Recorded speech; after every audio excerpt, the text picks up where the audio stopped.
Now, you shouldn't talk about your own family in public. So I won't. So a friend of ours has got an auntie. And at Christmas or at family gatherings, at exactly the same point in her drinking, which is about, we reckon, about nearly 3 glasses of wine or sherries, she can be right in the middle of a conversation and suddenly she just starts singing. It's almost as though something goes click and a button is hit or a switch is thrown at some point in a level of alcohol in her system. And she could be actually saying something quite sensible. She can be going sort of, it goes like this. She can be saying, you know, to her grandmother, she can be saying, and so we decided that what we would do is this time buy the mail order through the... There'll be blue, and she's away. And it happens like that. It's a phenomenon. It's a neurological thing. It has to be. Yeah. What that sounds like to me is something is triggering her brain. Suddenly. Creutzfeldt-Sinatra's disease. It's like a form of Tourette's. Yes, it is. It is exactly like that. Yes. Yes, it is. Terrible thing. Terrible. Sausages! You can't see a documentary about it without laughing, though. My wife's a senior lecturer in education, and we were sitting there, and I'm ashamed, and yet I'm honest enough to say that we were crying with laughter. Sausages! I'm sorry about that. I go, I'm sorry about that. There's nothing I can... Sausages! There's nothing I can do about it. Maybe it's the same. 08700 40 50 60. You're live on Talk Sport. Good morning. Oh! You all right?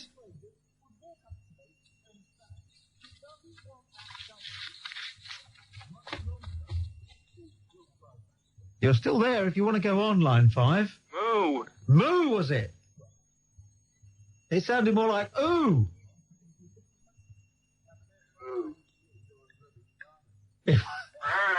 Moo! That's not a very good cow. In any case, they don't go moo, do they? Moo! They go it's more like NG. That's a very good one. That's a good one. Let's all do it. I'll tell you what. That's good. No, I'll tell you what, because we got it coming back at us 7 seconds later, right? Technically, Ash, myself, and you, caller, we could come up with 6 cows at once. If we all moo, then count to... 7 seconds. No, if we moo and then moo for 2 seconds, count to 5, and then moo again, we'll get 6 cows. Okay. Can you do that, caller? Hello? He's listening in delay. Moo, moo, moo. No, when I say now. No. Moo, moo, moo. Right, are you ready? Right, here we go. Ready, and...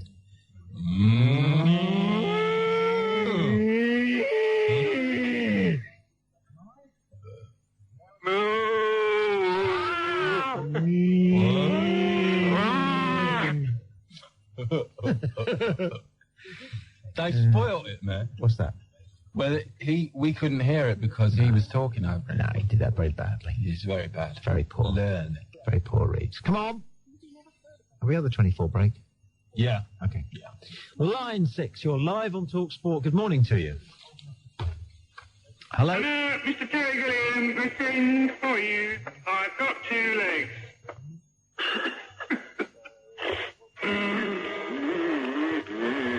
I've got 2 legs from my hip to the ground, and when I move they walk around, and when I lift them they climb the stairs, and when I shave them they ain't got hairs. I've got to...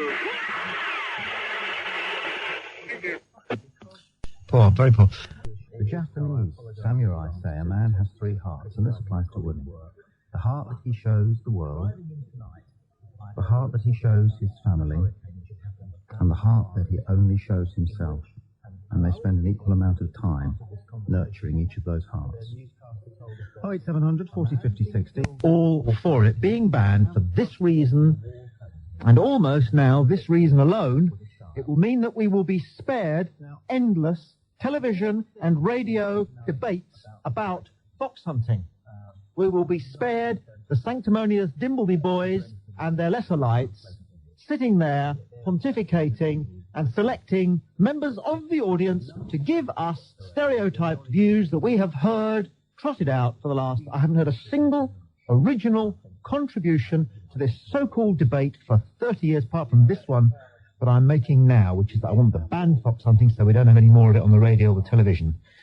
With people trotting out the same old nonsense. Simple fact of the matter is, if they didn't enjoy fox hunting, I wouldn't mind it so much as the fact that they enjoy it and make such a carnival of it. When I kill a wasp, I say sorry. If I accidentally squash a fly, I feel rotten for ages, for several minutes. You know, but getting all dressed up and the whole pageant is what people, quite rightly, I think, object to. If you're going to kill something, at least do it with a certain solemnity and a certain sense of grief, for crying out loud. That's again, there are two original contributions to the fox hunting debate in 5 minutes, and those are the two first original contributions to the fox hunting debate I've heard for the last 30 years. Right. Let's take some calls at random. The lunatics are at the gates. I will warn you, if you're new to this show, that in allowing anybody to come to air, we sometimes get some performances. Some of them are good, some of them are indifferent. But if you make a promise, then you've got to stick with it. The lines are solid. We'll rattle through them and see who we've got lined up. Line 1, for example. You're live on Talk Sport. Who's this? Hello, Tommy. Hello.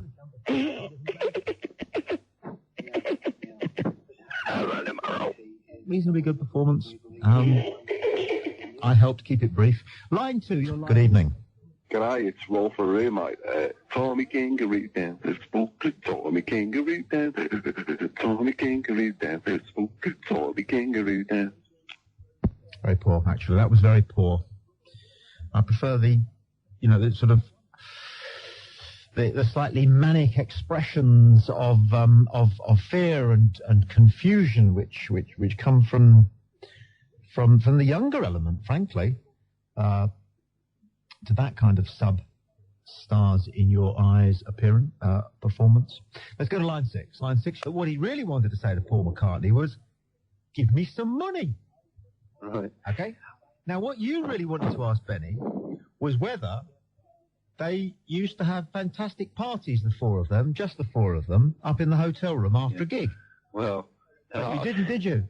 I didn't know. It didn't cross my mind. You wanted to ask him whether Abba did 4 in a bed, didn't you? No. You should be ashamed of yourself if that wasn't on your mind. This is the other thing I want to put. A couple of weeks ago, or a week and a half ago, you had some lifting guy... the conversation here. Because that's what I do. Sorry? Lifting the conversation here, I am. Oh, can I... Yeah, go on then. Yeah. You had some... Do you know... I got the dictionary out here. Do you know the meaning of omniscient? No, but I know the meaning of omniscient. Omniscient, yeah. What does that mean? What does the dictionary say? Well, tell me what you think it means, then I'll tell you if you're right. All-knowing, my friend. Mm-hmm. Having total knowledge, knowing everything, having... And what does the dictionary say? Same thing. Oh, right. Having total knowledge, knowing everything, having great knowledge. And omnipresence. Ask me another word. Omnipresence. Open it at any other page and see whether I can guess the word. I've got to catch you on this one first. Omnipresence. Sorry? Omnipresence. Where's this going? What's this in aid of? I'm bored, really. No, this is why. This is why I'm going to get you on this one. Get me on this one. Omnipresence. Why? The fact of presence being everywhere. Well, without those two ingredients, you can't say on your hand and heart whether there's a God or not. Did you know that? You cannot say to me there is a God. I can't say to you there's not, because you'd have to be the all-knowledge. You have to be everywhere. I don't do things like this. It's like this thing about, it's all this Aquinas stuff and angels on a pinhead. It doesn't prove anything. You can't work out something like whether there's a God. It's not an equation. You're never going to get an aha moment. It's not a Sherlock Holmes mystery, your life, You're never going to get just before the end of the final reel of film a moment that proves nothing. You can prove nothing when it comes to God. Or the meaning of life. Exactly, because it proves there is no atheist. It proves an atheist there is no such thing. No, there is such a thing. There's no such thing. No, there is such a thing.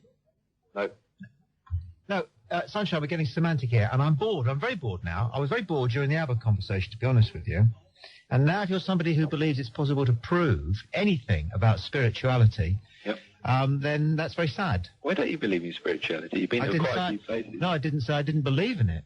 I said it's impossible to prove anything about it. You need to pay attention. What do you need to do? I'm glad you said that, because you had this guy about a week ago, but you sort of really went into him because he said there is a God. You said there's not a God. But you put it there's not. No. That's how you put it. There's not. No, there's not his God. No. Yes. Not, No, I know what I said. No, I haven't forgotten anything since 1968. Right. That's how you put I it. could do you the whole of The Loved One, which is War's greatest novel, and I only read it once. Yeah, I thought he was quite good though, because he had you on that, and I thought that you sort of glossed him over. You sort of took him away. And Where are you coming from with all this? Are you some sort of Christian or something? I believe in Jesus Christ. Oh, well, why didn't you say so then, you plonker? All this pussyfooting around Abba and everything, and it turns out that your real thing is that you think that Jesus is going to give you an extra big hug when you eventually shuffle off your mortal coil. I'll tell you what, though, No, you're not going to tell me anything. This is my You're not going to tell me anything. Yeah, I am, you see, because you Jesus are... is more You know powerful he's than not. you. No, he's not, actually. He's not? No, he's not. Why? Because I'm alive and he's dead. No. He's dead. He's He died on the cross at deadly Calvary dead. Yes, and was raised again 3 days later by God, the Father. You people are hopeless. Go away now. Go on. Goodbye, Tommy. You know What you lost. a tragic life you live. Look at him. Look. That's all Christians are bothered about, winning. I'm staying on the line. That's all Christians are bothered about is winning. That's all you're bothered. You really made yourself look a twit just Have then. I really? No, you made yourself And really ridiculous. In what way? Shall I tell you first of all? Let me give you an example of someone making themselves ridiculous, right? And this is you. No, it's you. Oh, can we do a bit better than this? This is not GCSE radio. See, you're not winning. You're not winning. No, the point is this. The point is this. If we're going to have a conversation, if you want to have an argument, you don't want to have a conversation. I'd rather have an argument. Let's have an argument then. Fine, but can we get some ground rules down? Come on. First of all, no hidden agenda. There is no hidden agenda. There was to begin with, because you didn't ring up to talk about Abba. Secondly, all right, can you do a little bit better than, oh no it isn't, oh yes it is? Okay. Because I don't do that. Okay. That, you really, that's kindergarten stuff. You don't mind me being rude. Well, you are a kindergarten person to me. Right, you're gone now, because that's pathetic. I don't do that sort of thing, so don't you do that sort of thing. No, do you not realise how pathetic... Lost what? Lost what? You've lost the argument. Do you realise how many Christians are squirming listening to you because I'm saying what's true. I'm saying what's in my heart. Oh, Jesus. Yeah, it is in your heart. Don't use that word. What, Jesus Christ Almighty? Will you not use that word in Jesus God. Jesus H. Okay, Tommy. Okay. Jesus H. Christ. You say he's not real. And I didn't say anything. No, listen. You said I'm not going to listen to you. No, you've got to go now. You're a cheat. You're a liar. You're like Hansi Cronje. Hansi Cronje's my favourite Christian. Yeah. Do you know who Hansi Cronje is? You call me a liar? Yes. You call me a liar? Yes. You don't even know who I am. I know exactly that you lied to get on this show. You lied to get on this show? Yeah, you did. I just phoned in the talk show because you say you allow people to talk. Oh, you're very boring. I'm sorry, I've got to cut you off now, and the reason for that is because, as I said before, you've got to be interesting. Can we not have anybody who wants to get across a point about, say, Jesus Christ or black people, which is another... You get racists and Christians who often hide behind something innocuous like, I met that bloke from Abba once in the departure lounge at the airport. I presume he means Heathrow Airport. Like an awful lot of people who live just inside their own tiny little lives, he assumes that there is only one airport. He's never heard of Prestwick or Gatwick, or Cardiff International or Sheffield's version of JFK. The airport. Little fellow, little life, desperate to try and get one over on somebody. If you're a Christian, and there are a lot of decent Christians, well, there are some decent Christians, okay, then I thought the whole point about Christianity was to be kind and generous. You cannot prove there is a God by using proof. You cannot win an argument about faith, about God, about Jesus, about Christ in a formulaic way. It is not a 2 + 2 = 4 situation. But if Christians want to persuade people about the importance of what they believe, it's simply a matter of doing what Kierkegaard, a man who believed fundamentally that fundamental belief in Christianity is an evil thing, what Kierkegaard did was recognise the importance of going and standing next to man in all his fear and conflict, putting your arm around his shoulder, rather than standing opposite him and trying to win an argument. And it's extraordinary that the philosopher who, above all others, flew the flag of atheism, had a kinder and more Christian attitude towards his fellow lost souls than any Christian I've ever come across. Book Sport, line 2, who have we here? Hi, can I just turn my radio off, because I'm like... Sure.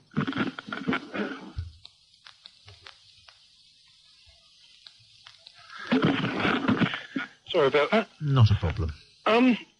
Not a hidden agenda, it's of a Christian theme. Okay. I think the bloke phoned up with an absolute prat. And I'm a Christian myself, and I don't think people should try and force it down others' throats. It's not something you're ever going to be able to prove by sort of saying, what's that thing? Oh, I know. Here's the one. Here's the one that I've read, and this is really sad. It goes like this, right?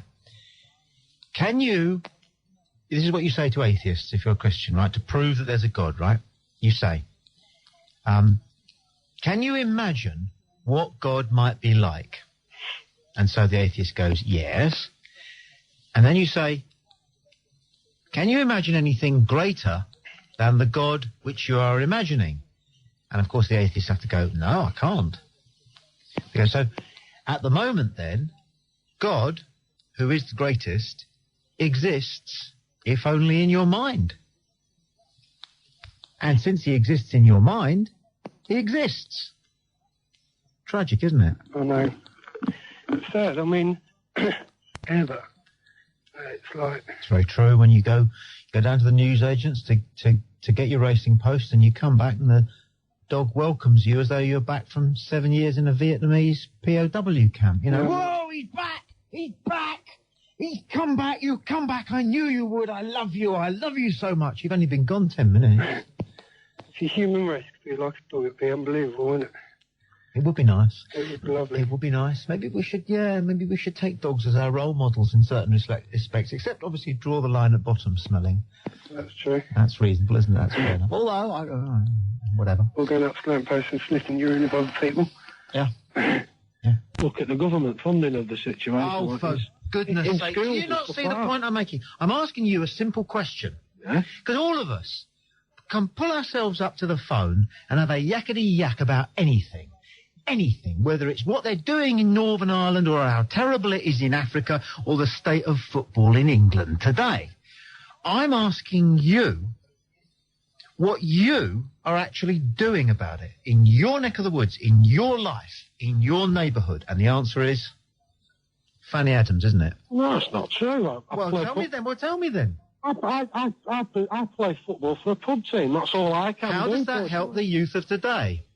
How does that help junior football? Well, it helps my son because he plays for his football team. In other words, you don't do anything, do you? No, he's seen me from an early age take interest in sport, so he's taken interest himself. In other words, you don't actively, you haven't constructed any program of development for any youngster, have you? But you still feel it's a good idea to get on the phone, call a radio station and have a general moan about Jeff Hurst and Bobby Charlton. When he was very young, when he was 6 and 7 and 8, and he was at an age where I had to be on the park to watch it. It doesn't amount to much, does it, really? I'm more interested in people who do. That's what I'm interested in, people who do it, who get out and do it, who give up their time, who are brave in the face of all the criticism that you get whenever you try to do anything in life. I'm not bothered about the hot air merchants. Well, explain your point there, then. I've just explained my point. You just want to talk about it.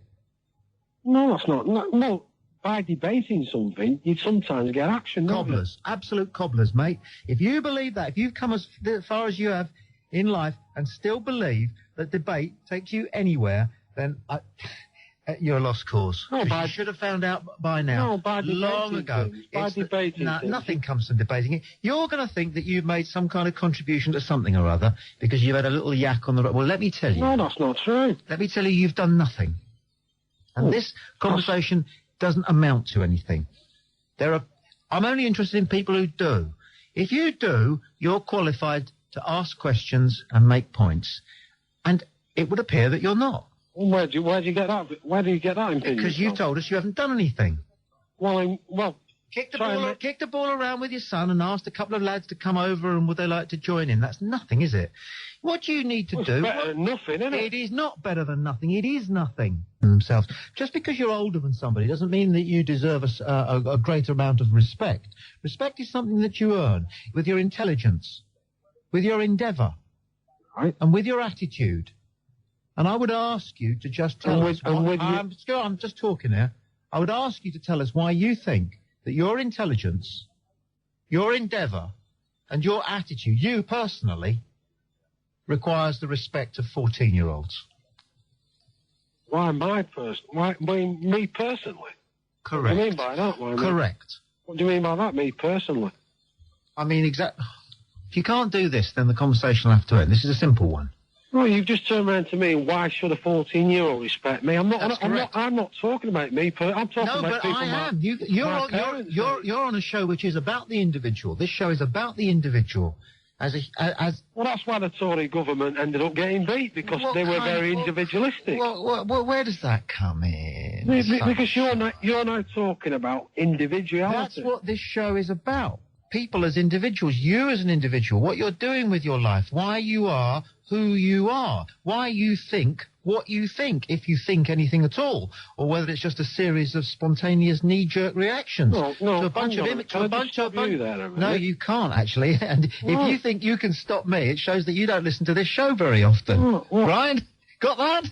No, what I'm trying to say... You just climbed into the ring with the verbal equivalent of Muhammad Ali, pal. And you can't stop me when I'm in full flow, when I'm explaining something to somebody who needs some things explained to them. Go on, then. And you do. Big time. Fair enough. Huge time. Go on, Don't come on the radio and nick airtime to tell young people who are listening, and there are plenty of them, that they're a disgrace. Hang on, I never said that. Your generation is a disgrace. Hang on, I never said that. I never used that word. Your generation is well, I'm using the words now. Your generation is a disgrace. And the young people of today, by comparison to the generations that have gone before, every single one of them is a knight in shining armour compared to your generation and my generation. The future of this planet is safe with them. It wasn't safe with your generation, who were pussyfooting around all the time with atomic bombs. Hang on a minute. That was your generation. What did you do about that atrocity? The fact that we were all living under the shadow of a nuclear holocaust. What did you do about that atrocity? What year are we talking about? I'm asking you. Because the nuclear bomb was invented in the late 1940s, weren't it? So, I mean... You didn't do anything, did you? Well, I'm only 34 years of age, so... 44 years of age. 34. 34. Let me ask you... I'm a young dad. Whatever. Is that your greatest achievement? No, it's not. Well, it's full of... I'm very proud to admit that it is. I'm a responsible father as well. Let's hear what else you've done. You mean what else I've done? What else have you done? You've had a child. What else have you done? I've had a mortgage. Is that it? I've got a job. Is that what you tell the Africans in Ethiopia who are starving in their millions? Is that what you would tell? Hang on a minute. Is that why you wait a minute? You wait a minute. Because you're not entitled to any views unless you have discovered for yourself how difficult it is to change anything. You're not entitled to your views about what should change. You're not entitled to any views about who's to blame for things that are wrong until you yourself have tried to change things. Now you're talking, because I have changed, believe it or not. You won't believe I have changed from when I was younger. No, things, not yourself, things. Well, myself then. I've changed myself from when I was younger. Who cares? I'm talking about you rang this station not to celebrate yourself, but to condemn others. To condemn people who you thought had made mistakes, which was reflecting badly on football in Britain. That was your point, right? Yeah. And my point is this to you, that you haven't yourself tried to change those things that you think are need changing. Well, the average working guy in the street doesn't really have much of a say, does he, apart from at the polls? And It's not a question of a say, pal. You've got this thing about talking. Go and do something. Next time you ring me, I want you to tell me what you've done or tried to do. You will find that it's painful. You will find that people resist your endeavours. You'll find that you get ridiculed. You'll find that you face poison. Trying to do things is the hardest thing in the world. But sitting back, putting your feet on the table and talking about it, oh, fair enough. Any mug can do it. Fair enough, but what have you done then? I'm not telling other people that they're wrong. You are. So what are you telling me then? I'm telling you that you're wrong. All right. Yeah, you got that. And what have I done? I've got this show and you're phoning in. Oh, you told that other guy, you told the other guy who was talking about Christianity and all that he was wrong. Yeah. So everyone that has a different opinion to you is wrong. Have you ever met anybody who wasn't the same? Not really, no. Okay. Done you again, haven't I? No. Pretty good workout, wasn't it? No, but at the end of the day, I don't feel that you've done anything wrong to me by talking to me downwards, but you appear that when I speak to you about my opinions, that's wrong. 08700 40 50 60. They seem to have sort of like a problem with him, in my opinion. They don't seem to... It's like they want him to get knocked out. Everything seems to be... I wouldn't worry about it if I was you, really. I wouldn't worry about it. There must be more important things to worry about than Greg Rudeski's treatment by the sports press. Surely. Surely to goodness. Yeah, but not only that, it's the fans as well. We don't seem to be... But I think we have a problem with him when he... Who's we? You keep referring to this we. Me. Can you exclude me from your we? Sorry about that. Can you exclude all my listeners from the we? Sorry, me. Ah, you. Yeah, me, yeah. But it feels so much better to say we, doesn't it? Yeah, I just... Yeah, I mean, Churchill did that, didn't he? You know, we will fight them on the beaches. Well, he would have done. Well, as Spike Milligan said, what's all this we? Yeah, well, can we sort of keep it to what I was talking about? No. I'm more fascinated by this love that we have of believing that whatever you think... Can I just give you my opinion on why I think... is what everybody else thinks. Can I just give you my opinion on why... Our airline charter pilot chappie, that was him. He thought that if he thought something... You like it, don't you? Everybody else must think it. You liked him, really. I think there was something you saw in him, you liked him. I don't know what it was, but... I prefer David Beckham. I don't... Yeah. Well, can I just give you my opinion on why? Or don't Spike Milligan said, you know, he listened into the radio, and Chamberlain said, I have had no such undertaking from Herr Hitler... So, therefore, as of 11 o'clock this morning, we are at war with Germany. And Milligan said, what does he mean, we? So, are you talking to me now, or are you just talking to yourself? Just trying to keep things ticking over, pal. So, you're not really interested in my opinion? Really, or you're not really interested in what I was talking about? I don't think you should be that bothered, really. I really think it's unhealthy to care too much about Greg Rudeski. He's a millionaire. He doesn't need you worrying about him. Yeah, I realise that. But I just, so why bother about it? Why do we sort of like support Tim Henman and not Greg Rudeski? Because he's representing... Well, I don't know if it's true. And who cares? Well, I feel like his... Who cares? I do. Why? Why do I care? Yeah. Why bother? Because, just because, we've got to support both of them. Who's we? And me. Where's this Godder business come from? Who made you do anything? Why do we support Tim Henman and not Greg Rudeski then? Who's we? You. Me, yeah, but you know what I'm talking about. I do not know what you're talking about. Whenever anybody says you know what I mean, I always know that they either can't express themselves or haven't thought through what they're trying to say. I'm trying to, but you won't let me. Hello? Are you still there? You don't know what you're on about, do you? I do. No, you don't. Can I just give you my opinion on why I think we... Well, if that's what you rang up to say, I have an opinion about this, then say it. I did say more. No, you didn't. You kept asking, you kept going, why do we, as though you wanted me to tell you. And I don't care. Right, so that's a waste of time then, isn't it, Billy? Well, I don't. You can say. I've been... But if you don't care, then I'm wasting my time, really. Well, you don't expect me to care about whether or not the British press support Greg Rudeski. How? Well, But no. That takes your eye right off the ball. I mean, life is to be lived. Why do we sort of like? He must feel sort of like. Who's why we did- again? I didn't say we, did I? Yes, you did. You said we. It's definitely I your said word. he. No, you said we. I said he must feel like why did he sort of like come and want to represent? He must feel like he wants to go back to Canada. Look, I'm not going to psychoanalyse you, but you want to be liked by everybody, don't you? And you're worried that Really? Greg Rudeski doesn't like some British people because apparently we haven't been supporting him as much as Tim Henman. Well, don't No, I worry just feel about it's hard to away from Tim Henman. Well, don't lie awake worrying about it, though. For God's sake, please, promise me that, whatever you do, that you will not actually spend much more of your life thinking about this. I mean, it's very unhealthy that somebody should have thought something like that out so carefully, especially when the conclusion is so seriously flawed and based on so many assumptions and so many misconceptions.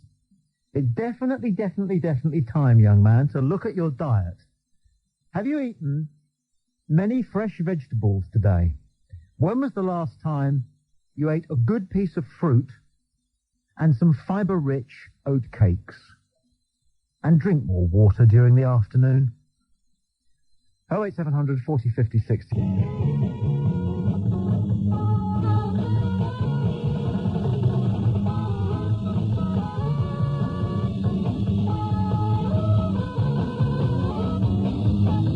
This time I'm getting we're at Regent's Park and we're watching the penguins and everybody else watching the penguins, and there's about 1,000 of us. Everybody else watching the penguins are some Trinian schoolgirls. That's what I'm getting. I don't know what you're getting.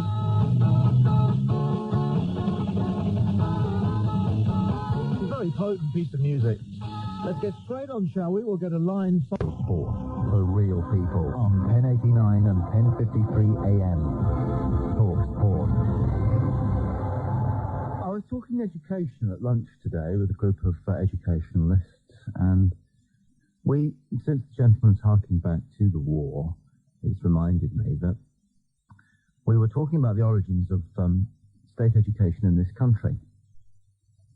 And I'm not going to give you a history lesson here. You may or may not be aware that the way schools are organised in Britain nowadays, and have been organised since the war, is down to a thing called the 1944 Education Act. The Act has remained pretty much unchanged on the statute book. It's been tweaked a little, but it's probably the longest-lasting major piece of legislation on the statute book. Why was it passed in 1944, though, is an interesting question, because the coalition government, the war cabinet, obviously approved, concocted and had approved an enormous quantity of legislation from 1940 through to 1945, but very little of what they did attended to Britain's pressing social needs, because obviously the overriding priority until VE Day and DJ Day was to win the war. So you would expect that this was an isolated piece of legislation in that it clearly didn't attend to the business of winning the war. However, if you read the 1944 Education Act, which, as I say, is still in place, and which still governs the way in which our schools function, if you read it, you realise that, in fact, it was part of the war effort. It was a crucial part of the war effort. It came about because the generals reported back to the politicians that the men who were coming forward to serve king and country were inadequate. They were difficult to regiment. They were illiterate, which was a problem, but they were unruly. They didn't know how to take orders. They didn't know how to stand in straight line. They didn't know how to be quiet until they were spoken to. They didn't know to do exactly as they were told. In other words, they didn't know how to behave like robots. So it was decided to create an educational system that would prepare young men in particular for the country's needs, for them to be successful servicemen. Fine, we won the war. We won the war before we actually needed the 1944 Education Act. Politicians in 1944 did not know how long the Second World War was going to last. It could have lasted. It could still be going on now. In which case, of course, the 1944 Education Act and the imprint it was intended to make on the youngsters who went through schools under its governance would have been valuable, because they would have come out of school ready to go into the army. As it is, we haven't been at war since 1945, not to speak of. Conscription was quickly done away with. National service became something that men undertook if they felt it was their calling, rather than the main requirement for almost all the fit and healthy young men of Britain as soon as they were old enough. But the 1944 Education Act remains, and our schools remain places where youngsters learn, first and foremost, to do as they're told, exactly as they're told, nothing more, nothing less, to order, to stand in straight lines, to behave, to face the front, not to fidget.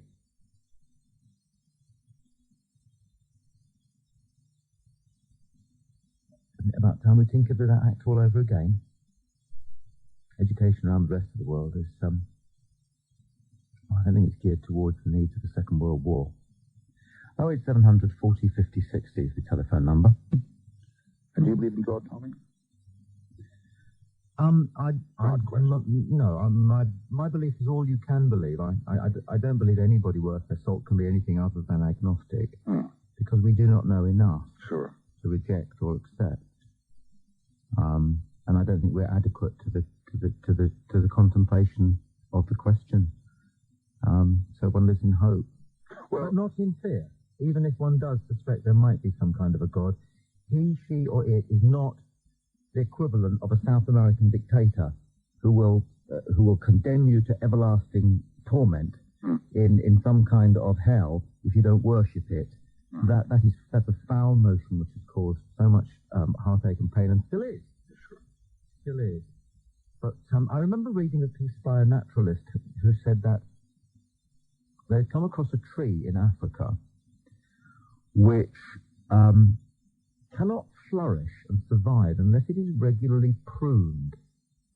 But how can this be? Because mankind's only been around with secateurs. No, it's been browsed by animals. Since Charlie Dimmock, you know. Yeah. So, well, it turns out that in this same region of Africa there lives a beetle. Now, this beetle, when its young are born, they're vulnerable to predators until they've reached a certain stage of development after they've hatched. So what this beetle does is it climbs the trunk of this tree, goes to the end of one of the lower branches of the tree and lays its eggs. Then it goes to the point where this branch joins the trunk of the tree and ignores a complete circle in the bark of the branch next to where the branch joins the trunk. Kills it. And then the mother leaves. Okay. Kills it, but it kills it over exactly the right period of time for the young beetles to hatch on the branch, develop to the point where they're able to fend for themselves, and when they're old enough to look after themselves, the branch dies and falls to the floor, enabling the beetles to flourish, and the tree, because it has been pruned, also to flourish. And this naturalist said, you can do any dance you like with the excellent work that Charles Darwin did. But he said, I think things like that take a bit more explaining. That is quite fascinating. How that mechanism, a symbiotic relationship has developed. Yeah, and it could have been the process of evolution could have been survival of the fittest, but I don't know, you like to live in hope, don't you? You like to think somebody worked that one out because they love trees and they love beetles. Listen, delight talking to you, John. Thank you so much for your call. Better press on. It's so full of obvious, genuine risk. But as I said before, look, we are clinging by our fingernails to an enormous lump of cooling granite, spinning through a gigantic, freezing cold void around a star which is set to explode, in the middle of a universe which is so vast that we can only be less than a single microbe, all of us put together. Okay?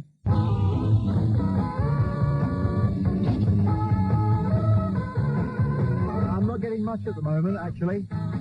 I think I've got Wendy Craig, she used to be in Butterflies, in a mortarboard and gown. With or without Jeffrey Palmer. No, definitely without. Oh, baby, definitely without. Bloody hell, extremely without. Thank you for mentioning it, Knob.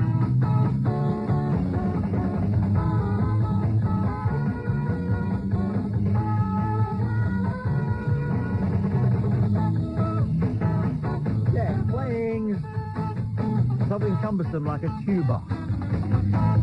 The little piece of music that we play at the beginning of each hour of the show is a test piece of music that comes from a psychology test. Similar to the ink blot test, what do you see, what does it tell you about you? The word association programs, the counsellor says a word, you say the first thing that comes into your mind once you've heard the word.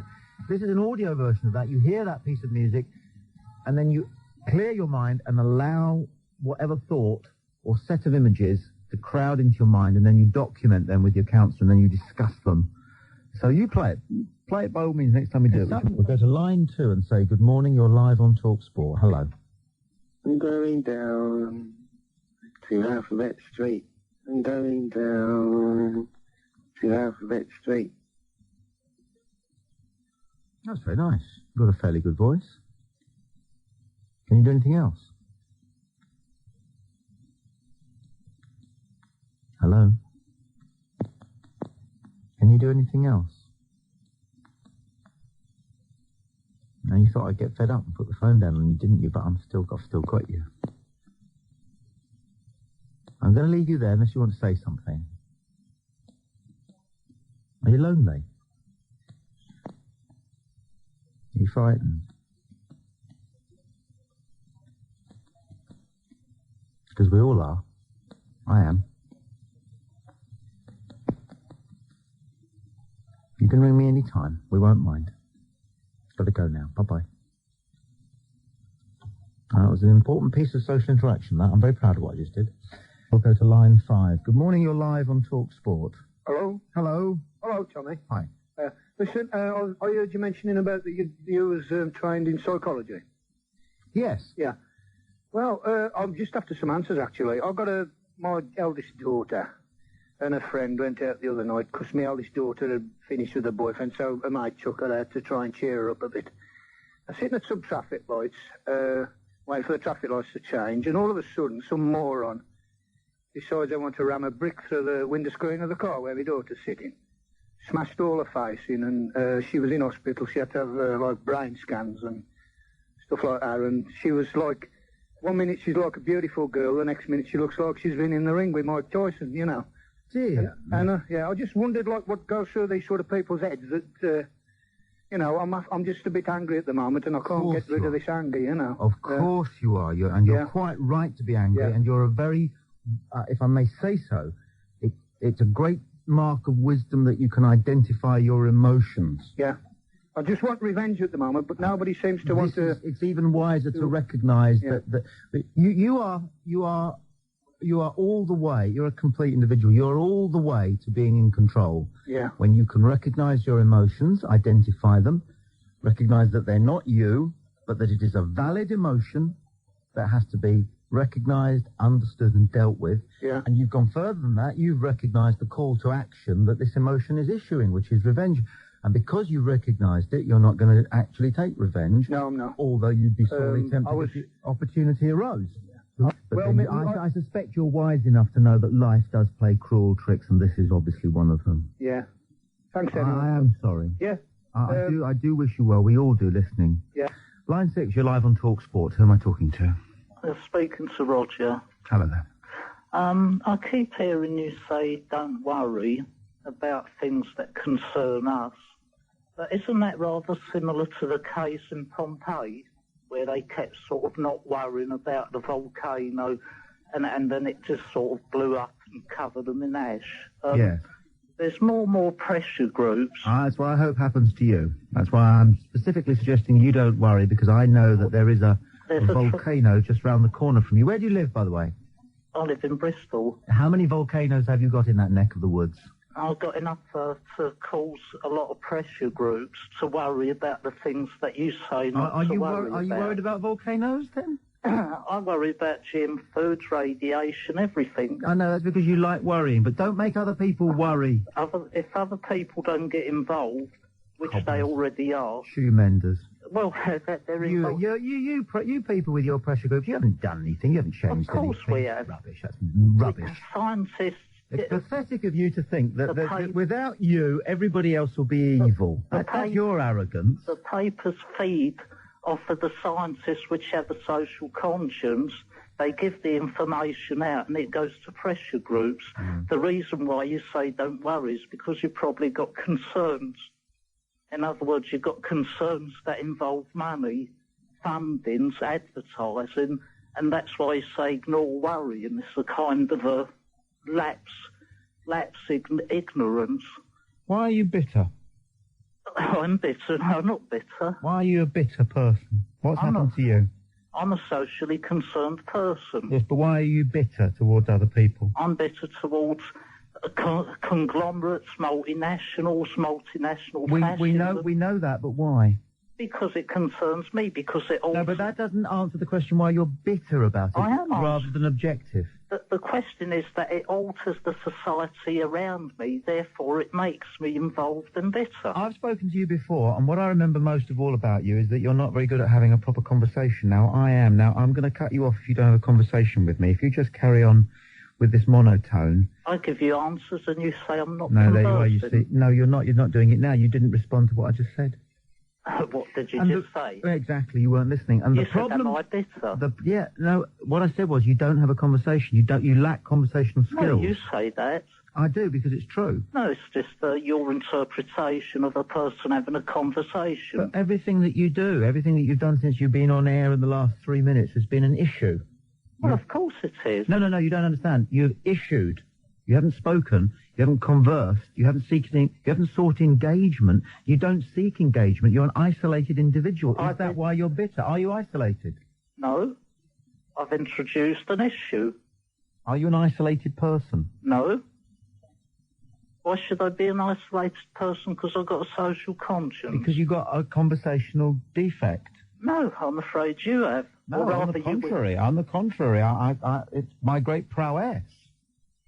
Well, I'm afraid what you're doing is just insinuating that I can't converse, therefore making yourself above me. It's not an insinuation. I'm not alleging it. I'm not hinting at it.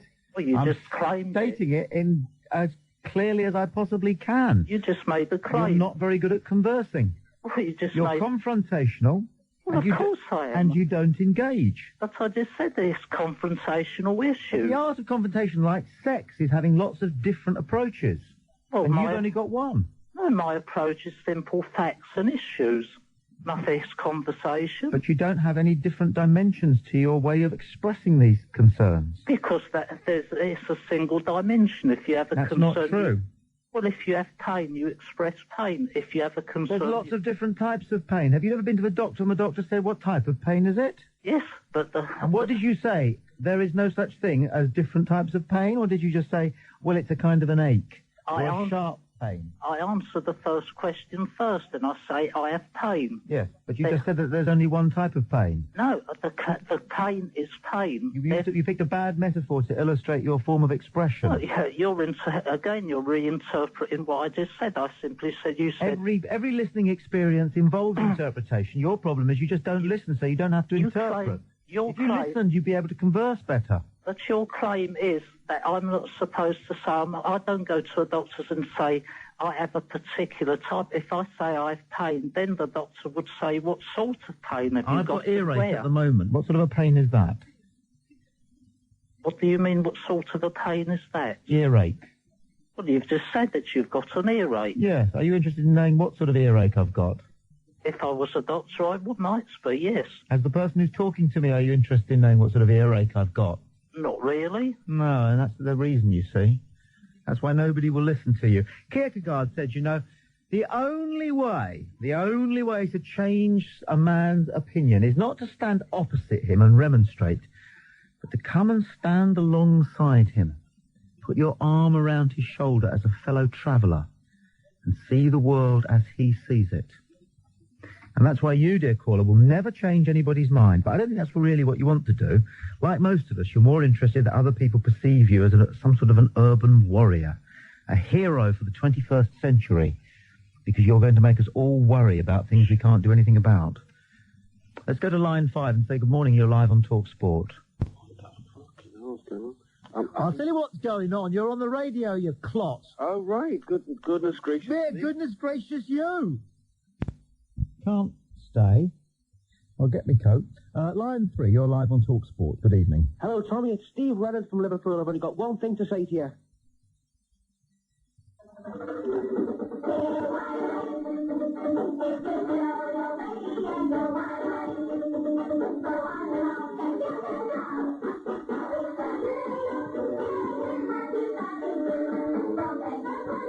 A theme show, a theme from a cult TV show I used to do.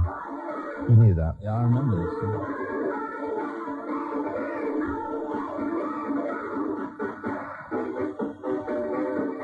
Then the music would fade and we'd do something. We always started the show. Thank you, Steve. Theme tunes aren't the same, are they? No! I've got a great album at home, 40 great TV theme tunes, and some of them that go back. Fantastic. Yeah. A lot of people set their cassette recorders if they're going to be on the radio, so they can then play themselves back to themselves over and over again, a conversation, the beginning and the middle and the end of which they already know because they've had it. They were part of it. I expect they archive it, play it to some of their friends. Very sad. Engagement. And it's Stag thing. Fantastic. Cousin Stag thing. Did you hear the pilot then? Yes. That's it's very good.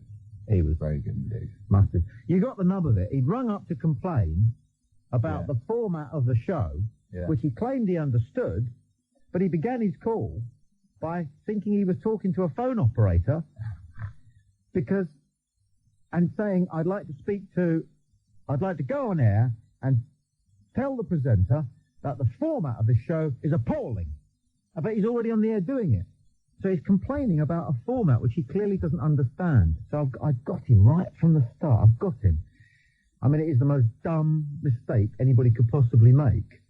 You know, you're kebab, you're dead. But you don't tell someone that straight away. You know, you give them enough rope to completely and utterly garrot themselves, which he went on to do. Bless his cottons. Loved it.